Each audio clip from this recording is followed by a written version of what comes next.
topics and opinions expressed in the following show are solely those of the host and their guests and not those of W4CY Radio, its employees, or affiliates. We make no recommendations or endorsements for radio show programs, services, or products mentioned on air or on our web. No liability, explicit or implied, shall be extended to W4CY Radio or its employees or affiliates. Any questions or comments should be directed to those show hosts. Thank you for choosing W4CY Radio.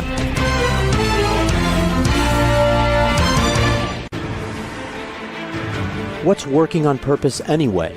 Each week, we ponder the answer to this question.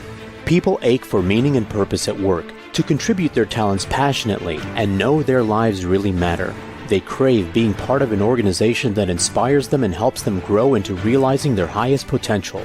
Business can be such a force for good in the world, elevating humanity. In our program, we provide guidance and inspiration to help usher in this world we all want, working on purpose.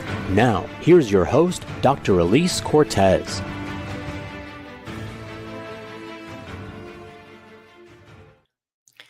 Welcome back to the Working in Purpose program. Thanks for tuning in this week. Great to have you. This show has been brought to you with passion and pride since February of 2015. I'm your host, Dr. Alise Cortez. If we've not met before and you don't know me, I'm an organizational psychologist and logotherapist, speaker, and author. And my team and I at Gusto Now help companies to enliven and fortify their operations by articulating their purpose and building inspirational leaders and cultures activated by meaning and purpose to turn those companies from a flatline EKG to a vibrant destination workplace. There, people are intrinsically motivated to perform at their best and can grow into their full potential and are committed to stay and dynamically deliver on the company's mission. You learn more about us and how we can work together at gusto-now.com or my personal site, alisecortez.com. Now, getting into today's program, with us back for a second time is Dr. Raj Sisodia, a founding member of the Conscious Capitalism Movement. He is also a PHEMSA Distinguished University Professor of Conscious Enterprise and Chairman of the Conscious Enterprise Center at Tecnologico de Monterrey. And he is the co-founder and chairman emeritus of Conscious Capitalism, Inc. and president of Awaken, Inc. He has consulted with and taught executive programs for numerous well-known companies. And since 2007, he has spoken over 1,000 times on conscious capitalism and related topics to audiences around the world, including at the White House, the Vatican, and the Vatican. He co-hosts the podcast, The Conscious Capitalist with Timothy Henry, and he's published 16 books, including Firms of Endearment and The Healing Organization, which we talked about last time together on air. Today, we're talking about his latest book, Awaken, The Path to Purpose, Inner Peace, and Healing. He joins us today from Boston. Raj, a hearty welcome back to Working on Purpose. Thank you, Alise. It's great to be back with you. Really appreciate you, the human walking the planet, in this latest beautiful book that you brought into the world, Raj. It's beautiful, just almost as beautiful as you. Oh, thank you. You're welcome. Thank you, Raj. You know, I really commend you, and I thank you for writing such a beautifully personal narrative. You said that this was your most personal share of all of your books, and I've read a few of your books, and it really is you. And I just want to say thank you for modeling such inclusive leadership, loving conscious leadership by sharing your story so intimately, Raj. I know you know this. You then allow us to be able to see our own. So I want to start on that flavor if we can. Well, thank you, Alise. Actually, it's the first time I've written at all about myself. All the other books, were coming in from an academic perspective where you're supposed to be detached and an observer. But I realized that books that have had the biggest impact on me are the ones where the author does share personally from their own life, and that which is deeply personal is also completely universal, as many readers are discovering. Even though my story is pretty unique in many ways, and my background is quite unusual, and yet there are so many points of connection and commonality that people from diverse backgrounds and cultures are finding in the book. Mm. I appreciated this, and this is increasingly what I'm seeing in some of the other work that I'm doing inside organizations and in my coaching. But you say this specifically in the front of your book, just a couple of sentences I want to read from the front. But you say, you have written this book to understand, you said, my life in a deeper way so I can live more consciously while helping others do the same. It is about looking back, not with anger, resentment, or regret, but with awe, wonder, and curiosity. It is about making more explicit what has been so far implicit. And you go on. So the point being is that you're really trying to showcase through yourself what you hope to help us see in ourselves. And it's just, it works. It's beautiful. Yeah, thank you. I think, when I reached the age of 60 5 years ago in 2018, which is when this project really had its roots, it was a natural vantage point from which to look back at life because it's kind of the end of the second act and the beginning of the third act. Hopefully, there's a full act, in front of Yeah, us, right. age, and it's about making sense. This we go through life and we cannot connect the dots except looking back. But when you do stop and look at your life in that way, it turns out that there are patterns and there are things that you can learn uh, by looking back. And there are other people. I think the ultimate goal of anything like this is to help other people learn some of those lessons or get some of those insights without having to go through some of the pain. Some of that is inevitable. Every life has to go through difficulties and painful experiences and learning. But I think we humans are unique among all species in that we can not only learn from our own experience, which anybody can do, but we can also learn from each other's experience. Hmm. I think that is really the intention behind this, especially for my children, but really for everybody. How can you learn something from what I've experienced and hopefully avoid some of the pain that it took me to acquire some of those lessons? Indeed. And you did mention, speaking of when you turned 60, you mentioned in the book that was the year 2018, and you talk about having a year of metamorphosis that year. There's a few things that were happening that year that I think it'd be great if you could just showcase what they were and why they were so meaningful. Yeah, so they didn't just happen. I mean, I consciously chose. I call it my year of conscious awakening or Mm-hmm. metamorphosis. Mm-hmm. Um, I was treating it like any other year up to a point. I knew I was going to turn 60 that June, but I was thick in my next writing project, which was the Healing Organization. I had done all the research, I had collected all the stories, the interviews, etc. And I had planned a series of writing retreats that summer to get the book finally written, which is how I typically work. I go away for a week or two at a time and have an intensive period of writing. And so I had said no to a number of opportunities that had come up, including going to the Himalayas with the Shakti spiritual journeys. My co author on that book, Shakti Leadership, organizes these journeys. And this one was going to be right around the time of my birthday in Ladakh, which is a region way up in the high Himalayas on the border with Tibet and the seat of the deepest Buddhist wisdom in the world between Tibetan Buddhism and then the kind of Buddhism that exists there. And so I had said no to that. And there was a silent retreat in July in upstate New York that I had said no to, and other things as well. There was a trip to the Amazon rainforest in Ecuador in August that I had also said, oh, I don't have time for any of this. But I got 4 women telling me the same thing that year Yeah. as I was talking to them about my next project.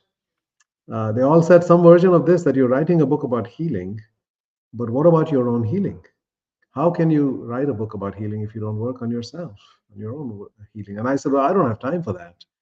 I've got a book deadline. And they said, Quintessential Raj. I know, but I know because I was in that mode, almost a sense of panicked urgency. I was running from project to project. One book wouldn't even be published yet, and I'm already worried about what's the next thing. And never taking any time off, never being with myself. Really, in a very road to burnout in many ways. And so when I said, well, I've got this book deadline, and they said, no, book deadlines are flexible. And I said, well, I don't think I need any healing. I think I'm okay. And I said, well, no, everybody needs healing. And we know your story a little bit. You definitely need to do that. Take some time off, be in nature, be with yourself. Somebody said, smoke some pot, which I don't do, but, just do all that. So I had the wisdom to listen to those 4 women, very trusted friends. And I delayed the book by 5 months.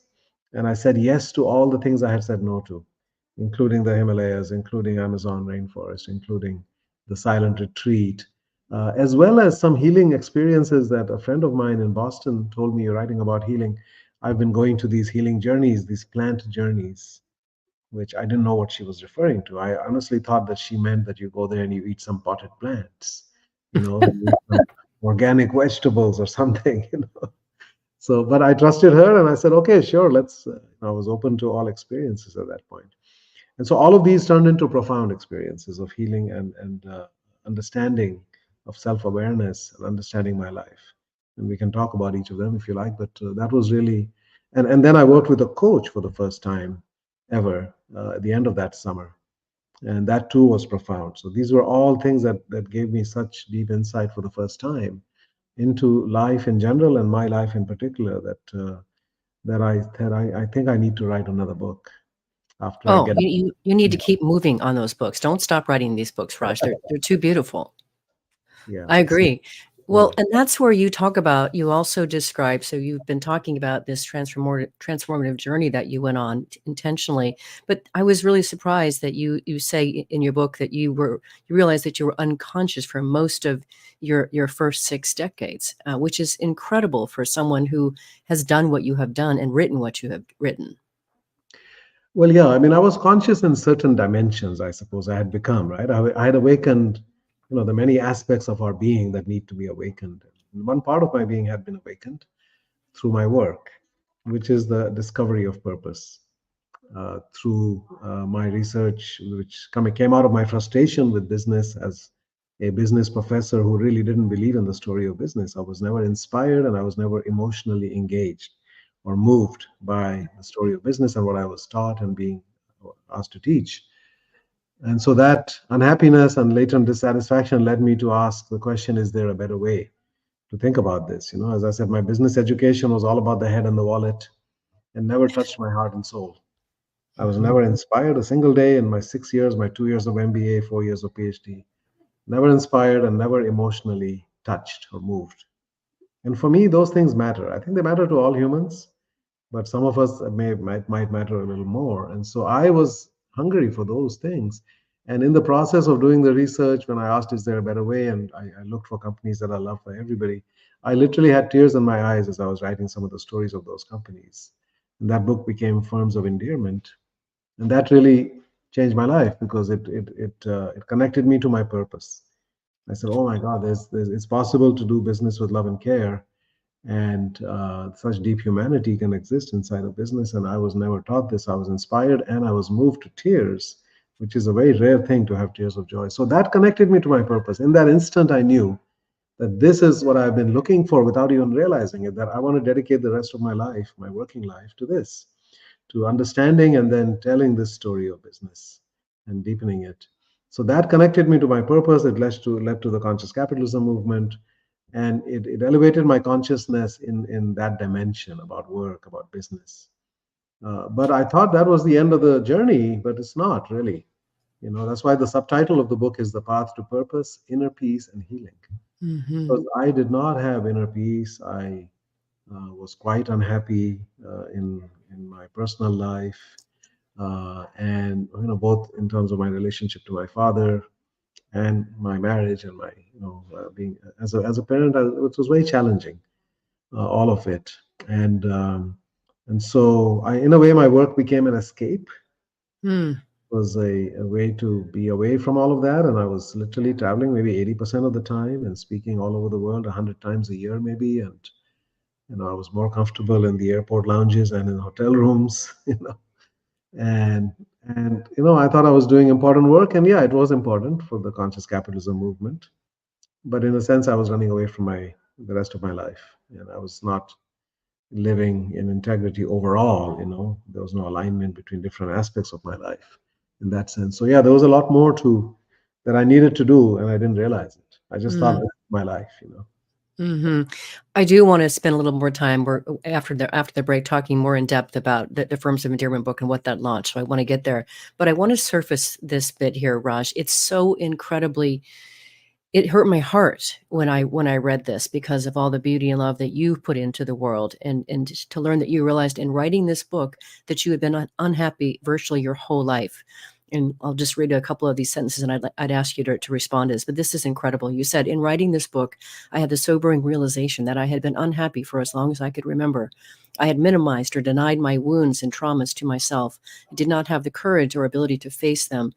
Here was too much darkness and there, and my sensitive soul just could not take it. All I aspired to was survival. If I could just make it through the next 15 or 20 years, I would be done with it. I found myself looking at obituaries and at how old people were when they died, wondering how much longer I had to endure. A line I read years ago from the God of Small Things kept resurfacing in my mind. Not old, not young, but viable, diable age. Raj, that is an incredible place to be. Yeah, yeah. I mean, it was how I felt at the time, because life was hard, and yeah, it was something that I felt I was in survival mode. So even though the work was meaningful and those books mattered to me, but at a personal level, like I said, I didn't have that sense of peace or happiness, and I thought it was not in the cards. I thought, different people have different things in different lifetimes, if you believe that. And for me, in this lifetime, happiness was just not in the cards. So I didn't even um, think that it was attainable. And so that was really something that, starting in 2018, I was able to start to look at more deeply and understand and do something about it. So grateful for that, Raj, on a number of levels. On that note, let's let our listeners and viewers just take in what we just surfaced there. There's a lot to it. We'll take our first break. I'm your host, Dr. Alise Cortez. We are on the air with Dr. Raj Sisodia, the author of Awaken, The Path to Purpose, Inner Peace, and Healing.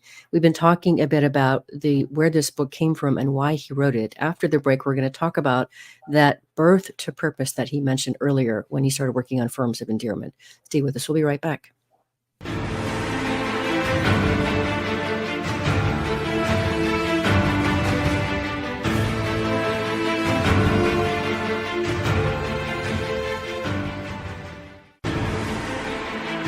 Dr. Alise Cortez is a management consultant specializing in meaning and purpose, an inspirational speaker and author. She helps companies visioneer for greater purpose among stakeholders and develop purpose-inspired leadership and meaning-infused cultures that elevate fulfillment, performance, and commitment within the workforce. To learn more or to invite Alise to speak to your organization, please visit her at alisecortez.com. Let's talk about how to get your employees working on purpose.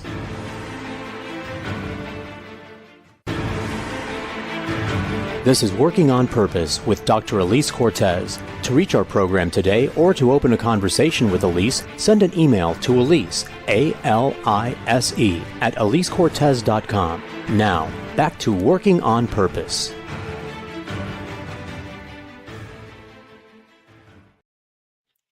Thanks for staying with us and welcome back to Working on Purpose. I'm your host, Dr. Alise Cortez. As I too am dedicated to a world where people can actually realize their potential and are led by inspirational leaders that help them find their greatness, and we do business that betters the world. I also continue to write my own books. So my latest one came out in March of 2023. It's called The Great Revitalization, How Activating Meaning and Purpose Can Radically Enliven Your Business.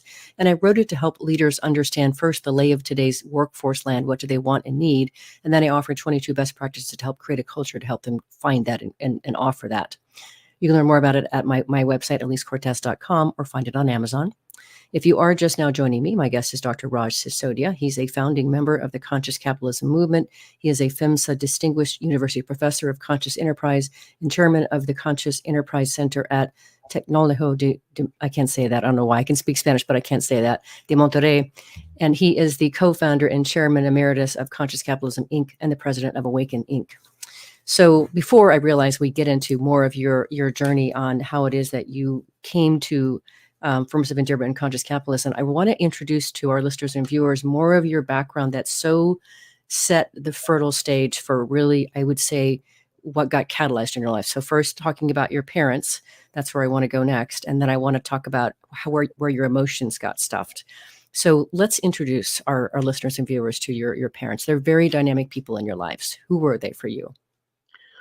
Yes. So my father and mother were both grew up in little villages. They came from these farming backgrounds, but actually from a very feudal background. So both my grandfathers were, they call them landlords, but they were really kind of the feudal overlords, I suppose you could say, of those villages. They had huge amounts of land. They had a big house, like a fort on a hill, and dozens of servants and so forth. So a very feudal culture. I've come from the warrior class in India. There's the caste system, which is the Brahmins, and then the warrior caste, and then the others. And so I grew up in a very feudal environment, which was very extremely patriarchal, hyper masculine, almost misogynistic, I would say. I mean, the women were really, in many ways, subjugated and ill-treated, as certainly on my father's side of the family. And my father was a product of that. He kind of had those qualities in many ways, but he was also brilliant, and he was ambitious as well. And so he wanted to get an education, which my grandfather really didn't believe in. So he went off to college and got a gold medal there, and then went off to grad school in India and got a gold medal there, and then went to Canada to get a PhD in agriculture science.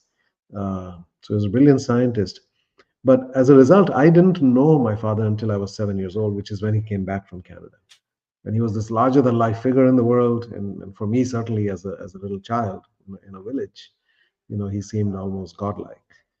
Um, my mother, on the other hand, was very simple, very loving, very gentle, not that highly educated, only until the eighth grade, didn't speak English, but just was a pure loving soul. Never, ever got angry at us, didn't raise her voice to me even once in her in 61 years that I had her. So she was the polar opposite. So in a way, she was almost pure feminine energy without any masculine energy. My father was pure masculine energy without any feminine.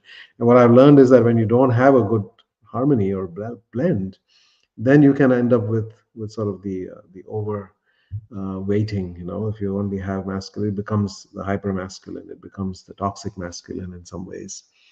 And my mother was loving but not empowered. She didn't have personal power. So I had these very, very polar opposite influences. In the first 7 years, when my mother was essentially a single parent to me, even though we were in a joint family setup, but she was the only parent. I was very much like her by birth. So by nature and by nurture, I became more like my mother. I inherited many of her qualities of being peace loving, of being gentle, and so forth. And she also, in a way, parented me to be that. When my father came back into my life, it was again a drastic contrast, and he wanted me to be more like him, and he didn't see a kid who was at all like him, right? So he started to see every one of my qualities as a weakness. I was too trusting, I was too idealistic, I was too peace loving, I was too much intellectually in my head. He wanted me to be the opposite of all of those things. So I developed this inner voice that basically said everything about me is faulty, that I need to be the opposite of who I was. And so that became a real challenge. You can imagine, for anybody, if you're trying to be the opposite of who you are to please somebody else, you kind of lose yourself in the process. So I've learned lately there's a choice that some of us have to make between authenticity and attachment. That you can either be who you are, or you can suppress who you are in order to belong. Right? If you're getting the message that in order to belong, you need to be somebody else or be different. So you suppress your emotions, you don't express yourself, express your anger, and that just mutates in your body and shows up decades later, as in my case, chronic pain. And for many people, it can show up as disease as well. And so that was, I think, one of the things that I've realized about that. So yeah, I grew up with those very, very different influences, both parents. I was like my mother, but I wanted to be like my father, successful in the world, recognized, getting awards and gold medals and recognitions. And yet by nature, I was much more like my mother. So it was always this tug within me. And I kind of rejected that identity of being more like my mother. I was almost ashamed of being that. And finally, it was in that same year, 2018, when the coach that I worked with kind of made sense of that whole dynamic. And she said to me, "Do you realize that you spent 45 years of your life trying to impress your father? And now you spend the last 15 years honoring your mother with your work. That everything you've done in conscious capitalism and all the books that have come subsequently, and even before Forms of Endearment, really starting there, that is a reflection of your mother's energy into the world of business and leadership, where it's missing. And then before that, you were just trying to embody what your father valued, which is power and success and money and status in the world." And so that was a big revelation in a way. It made clear to me what part of my journey is about, is bringing. That's why I wrote that book about the feminine, right?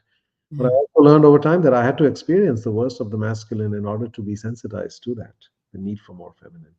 Right? So it was a combination. I started to look at my life experiences as a gift, even though they were very hard and I wouldn't wish them on anybody else. But they ultimately guided me towards what I was meant to do, Mhm. contribution that I'm able to make in the world because of those experiences. Yes, and you say this in the book, and I very much align with this, Raj. You talk about how, when we really lean into ourselves, that we can see things and do things that only we can do.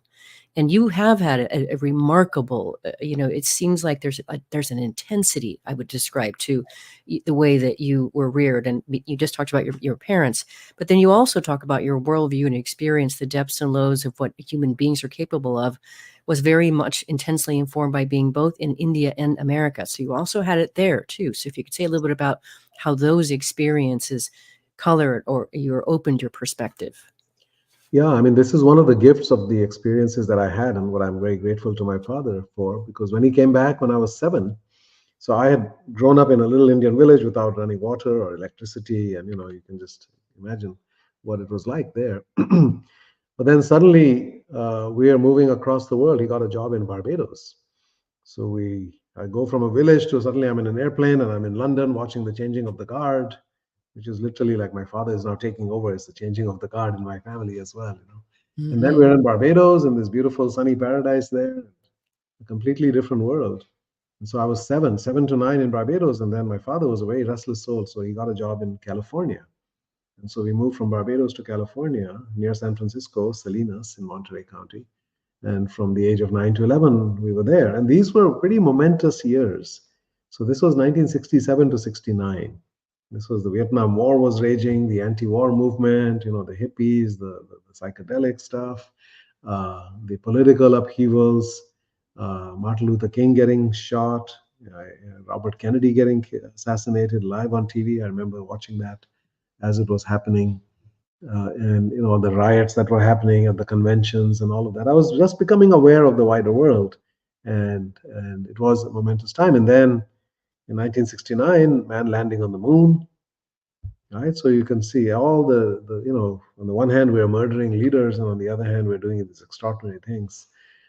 So I could see the extraordinary things that human beings are capable of, both on the ups, on the positive and the negative. And then we go back to India. So I'm almost 12 years old, and suddenly now we're parachuted back into that environment, which hadn't changed that much in those 5 years. And I'm suddenly now looking at and immersed back into that feudal culture which I came from. But now I've got these different eyes because I'm now an outsider here. So I was an outsider in the West, and then I acclimatized, and now I went back to India. Now I kind of had these Western eyes, right? A more modern perspective. And now I'm looking at this feudal culture and what my cousins and uncles and others, how they thought and lived and acted. And it was quite a shock. And I could see things that they couldn't. So one of the early memories that I have is we were living in a city close to our village where my father had his job at a university. And they sent a kid to work in our home as a domestic help, right? Like a servant, they call it in India. And his family had worked for our family in the village for generations. It was one of those kinds of things. And so he was my age, he was 12. And so he came and he was living in our house and working. And at some point, he did something that he wasn't supposed to do. He sat on a chair. He's supposed to sit on the ground, or he picked up a piece of fruit and ate it. And he's not supposed to do that, right? He's supposed to stay confined to his station, right? And I didn't think anything of it. I don't think my mother did, but my cousin in my village found out, and he came to the city specifically to deal with this kid, and he dragged him out of the house, and he took a rope and he tied him with that rope to a tree in the yard, and then he took off his belt and he proceeded to whip him in public for whatever minor thing he had done. And I was looking at this with horrified, just horrified. And in the moment, I couldn't really say anything. My cousin was much older than me, and I just was, I didn't even know how to react. I was just frozen. But it was a symbolic thing of the culture that I had been immersed back into. So I could see the ills. I could see the caste system, which we were the beneficiaries of, right? We were in one of the upper castes. I could see the so-called untouchables, who came and cleaned the toilets and did the menial work, and how my aunts wouldn't even look at them, because even to look at them was to get soiled, and then you have to purify yourself. And I could sympathize with the lives of these poor people, and I could see that I was very egalitarian always, and so these things affected me. So again, having it was the gift of that outsider objective lens that I think was part of what I know, why I could notice things that others didn't. And then fast forward a decade, and then I come back to the US at the age of 23 to get a PhD in business. But now I've acclimatized to the Indian culture as well, right, as a young adult. And now I'm looking at the US through somewhat objective eyes. And I'm saying, oh my God, what look at how we do business here. All the manic energy behind the marketing and all the crazy ads and the coupons and the junk mail and and I just started asking, what are we doing and what are we getting for all of this? So I think that gift of objectivity and not drinking the Kool-Aid and looking at things in that way, I think ultimately led me to try to look for a different path forward for business. Yes, and I think from my perspective as an outsider, knowing you somewhat and having read three of your books, I think that it also, what it did is it just greatly expanded what you could actually see in the world. Most people don't have that kind of purview. So I think that's why you have such an expansive way of thinking about life and what it can be, and business for that matter. So that's how I see it, Raj. Now, if we can, really quick, I can't not presence this for our listeners and viewers. One of the things I've been trying to do in this program, I definitely want to help more men also wound. All of us are walking wounded, ladies and gentlemen. And I want to also help more men, because I think you get more unfairly imprisoned, especially in the emotional realm, than most of us do. I should say than we women do. So I want you to share briefly the story about how when you first got married, and you and your wife sat down to watch the movie Ordinary People. What happened there? Yes, so I had gotten married to somebody that I didn't know that well. I had only known her for about a month, actually, when I proposed to her. And then I write about this in the book. My father reacted so violently to that idea. Yes. That he instantly kind of locked me into a position. He said, you must choose between her or us. If you do this, then you're dead to us. And then he tried every possible thing that he could to dissuade me and get me to not do this. But for me, it became a matter of self-respect. And I said, I cannot let my father dictate my life. And when he rejects somebody without even meeting them, I said, yeah, this is my life. I'm not dependent on him. I don't need to. And all my life until then, I had seen that we were so different and our values were so uh, opposite of each other in so many ways. But as a result, I ended up marrying somebody I didn't know that well, and I was completely isolated in the US because my father did cut me off for 5 years, and I got married all alone. And, it was a very difficult time. Um, and so, in our first week of living together and being married, and we watched a movie, Ordinary People, which I think won the Oscar a couple of years before that. Very good movie. It's directed by Robert Redford. Incredibly sad movie. And as we're watching, I had tears in my eyes because I've always been quite sensitive, in that sense, and emotional. And my wife looked at me and said, "What are you doing?" I said, "What do you mean? So why are you crying?" I said, "It's the saddest movie I've ever seen." And she said, "Well, I've never seen a man cry. What kind of a man cries?" Right? And so that reaction just shut something down in me. It was the kind of thing maybe my father would have said, or I could have heard, because he saw everything in me as a weakness and not what he wanted. And I had just gone through this huge battle to actually be married to her and give up, be disconnected from my family, etc. And suddenly I'm hearing this, and I didn't have the wisdom or the maturity to actually engage in a conversation about it. Yeah. I just felt a sense of shame, and I just shut down. And I said, I cannot show emotion at a subconscious level. I don't know if I consciously made that decision. I said, it's not safe for me here to show any emotion. And so I kind of built a wall around my heart, and I did not allow myself to feel sadness or express that, right? And what I've realized, and I think all of us now know, is that if you can't express or experience the sadness, you also can't experience the joy, right? You basically shut down your ability to experience those emotions.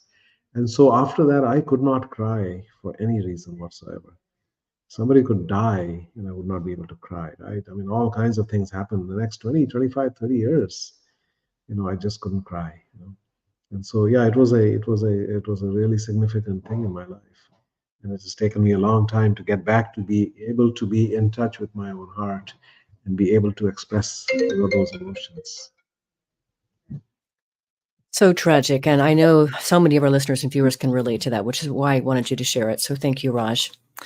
Let's grab our last break here. I'm your host, Dr. Alise Cortez. We're on the air with Dr. Raj Sisodia. He's the author of Awaken, The Path to Purpose, Inner Peace, and Healing. We've been talking more about his background and really what allowed him to be able to render his message and develop it over the years. And after the break, we'll get more into detail as to how it is that he found his way to purpose and ultimately to peace. Stay with us. We'll be right back.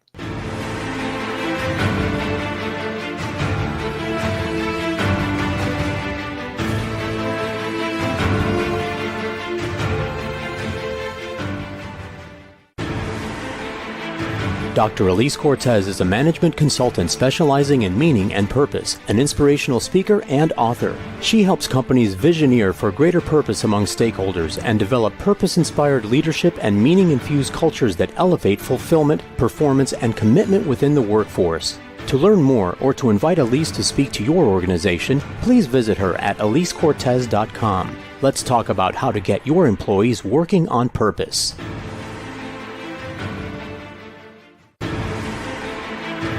This is Working on Purpose with Dr. Alise Cortez. To reach our program today or to open a conversation with Alise, send an email to Alise, A-L-I-S-E, at alisecortez.com. Now, back to Working on Purpose.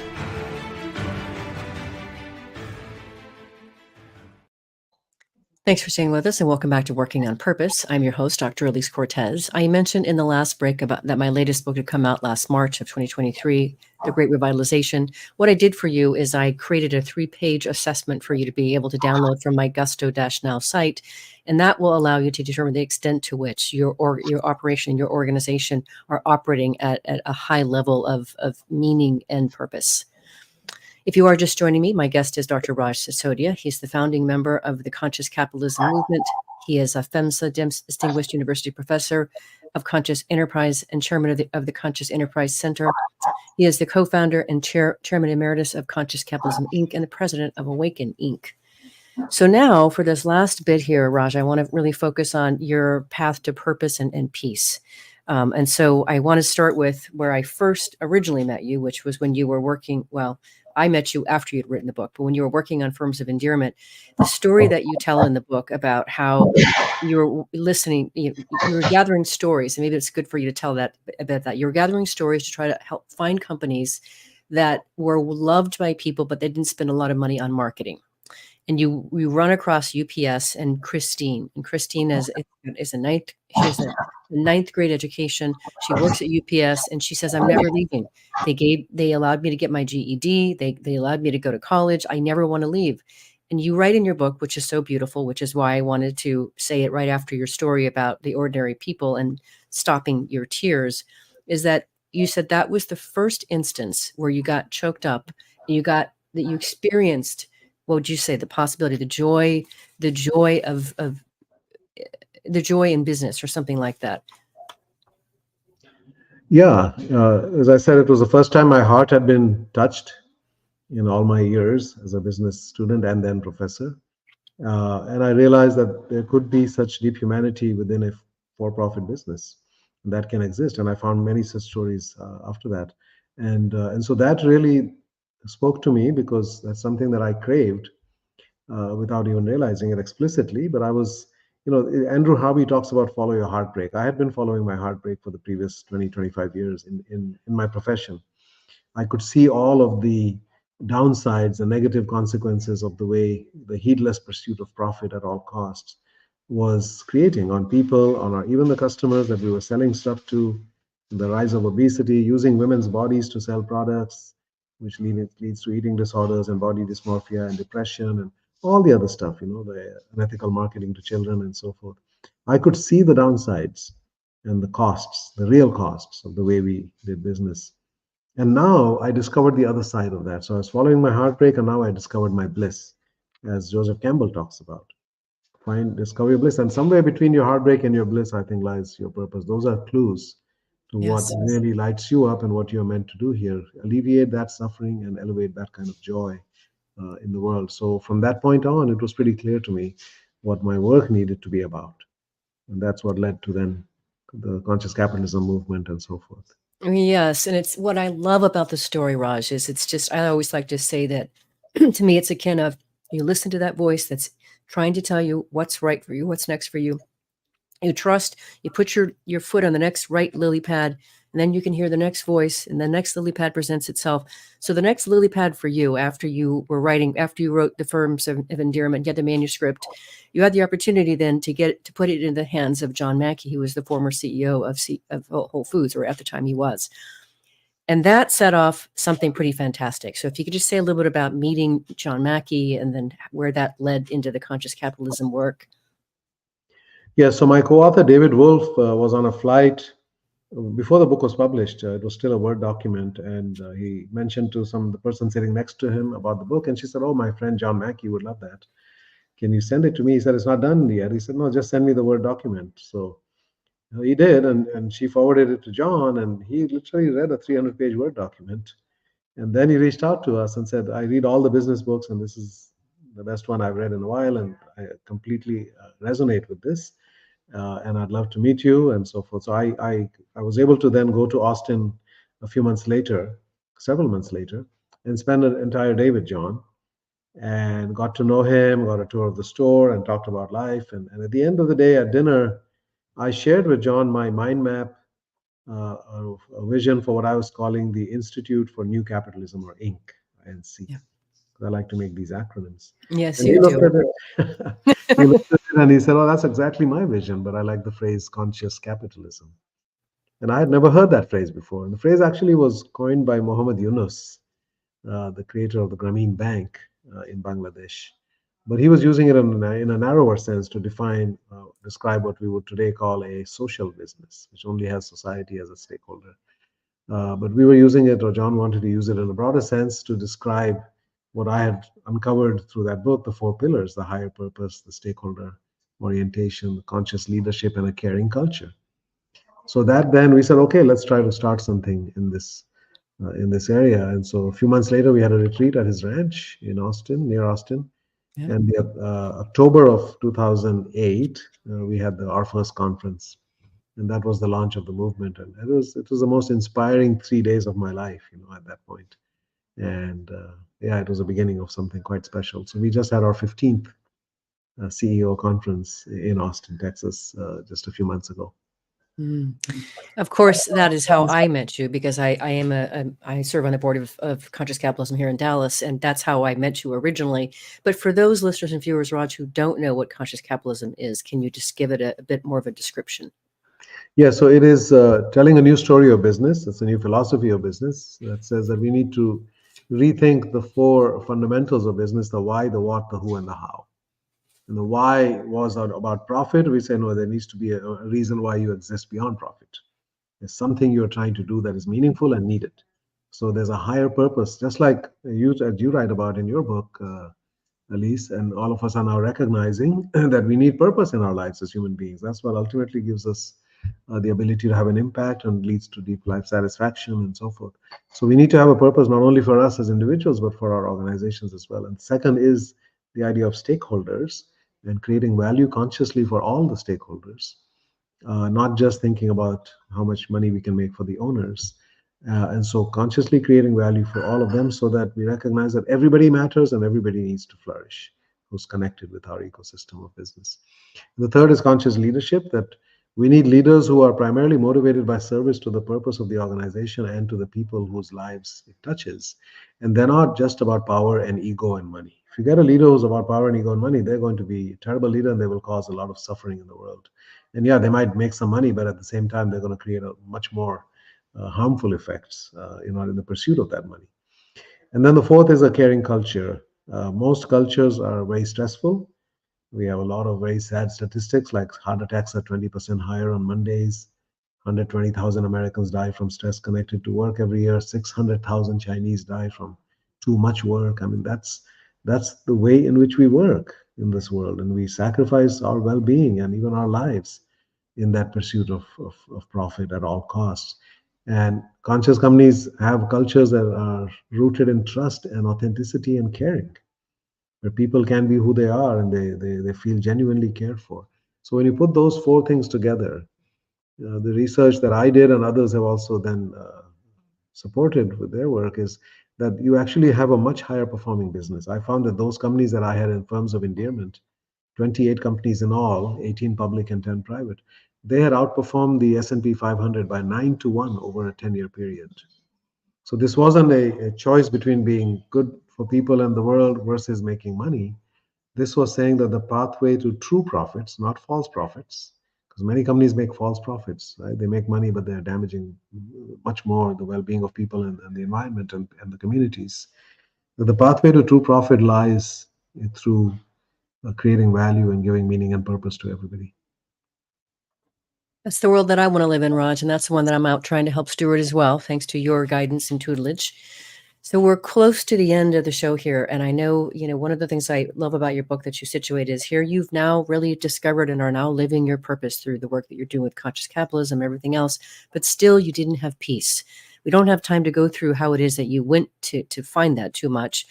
So I want to just have you just speak a little bit to, maybe how you found it and what was the end result. But then I want to really showcase the promise of this awaken and staying awake as well to finish the show.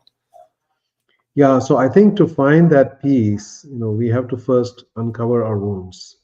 We all carry wounds and traumas. Life is hard, and every life we experiences significant trauma.